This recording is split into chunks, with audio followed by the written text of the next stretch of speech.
Bonjour à tous. Dans cette vidéo, nous allons travailler sur les axes de symétrie. Commençons par une définition.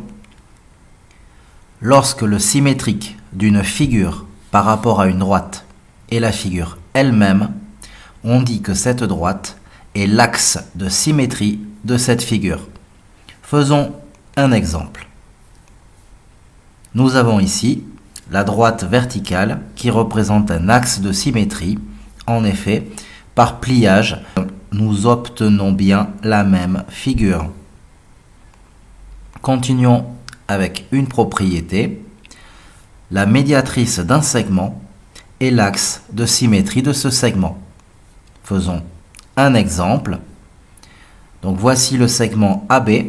Nous avons bien une médiatrice vu qu'on a le point I qui est le milieu de AB d'après le codage.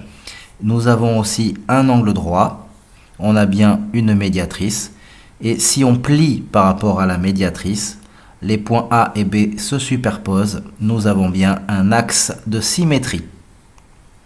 Continuons avec une nouvelle propriété. La bisectrice d'un angle est l'axe de symétrie de cet angle. Regardons un exemple.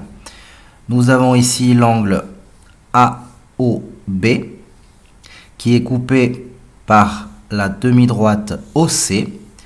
Nous voyons d'après le codage que les deux angles ont la même mesure, donc OC est bien la bisectrice de l'angle AOB.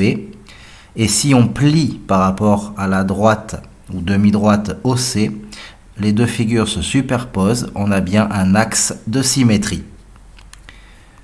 Continuons avec une nouvelle propriété. Dans un triangle isocèle, il y a un axe de symétrie qui est la médiatrice de sa base. Faisons un exemple. Donc ici, le triangle ABC est isocèle en A. Il s'avère que la droite rouge, donc qui est à la fois une bisectrice et une médiatrice, est l'axe de symétrie de ce triangle isocèle. Continuons avec une nouvelle propriété. Donc cette fois, dans un triangle équilatéral, il y a trois axes de symétrie, les trois médiatrices. Faisons un exemple. Donc voici un triangle équilatéral. Nous avons bien les trois médiatrices en bleu qui servent chacune d'axe de symétrie. Continuons avec une nouvelle propriété. Un rectangle admet deux axes de symétrie. Ce sont les médiatrices de ses côtés. Faisons un exemple. Donc voici un rectangle avec ses deux axes de symétrie. Donc un axe horizontal et un axe vertical qui correspondent aux médiatrices de la largeur et de la longueur. Continuons avec une nouvelle propriété. Un losange admet deux axes de symétrie. Ce sont ses diagonales. Donc voici un exemple de losange ABCD. En vert, nous avons ces diagonales qui sont les axes de symétrie. Enfin, nous allons finir avec la propriété d'un carré.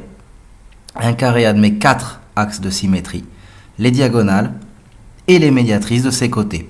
Voici un exemple. Donc nous avons bien quatre axes de symétrie, les deux diagonales, les deux médiatrices.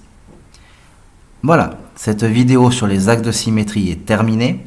N'hésitez pas à poster un commentaire ou à regarder d'autres vidéos si nécessaire. Merci.